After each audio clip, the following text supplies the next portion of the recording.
Nay, pahingi ng baon. Di papasok na ako sa eskwelahan. Uy, naku. Kung makahingi ng baon, parang may utang ako sa'yo. Bilisan mo na, Nay. Malilit na ako. Alam mo ba, nak, kami dati wala kaming baon. Bakit ko dun? Dati, nung nag-aaral pa ang nanay, ang ulam ko bago pumasok sa eskwelahan ay asin.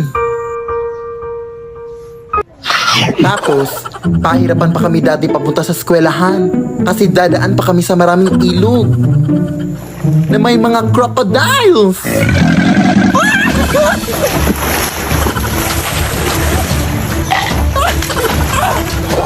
Yung mga tsinelas din namin dati ay gawa sa dahon ng saging.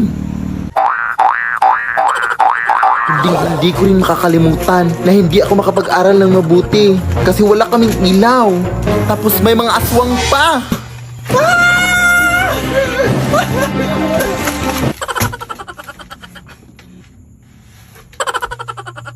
Kaya ikaw, anak. Nay! Ha? Nay! Huh? Nay! Di ka pa patapos dyan? Gabi na, oh! Baon lang hinihingi eh. Ang dami mo nang nasabi. Matutulog na lang ako, oy. Uy.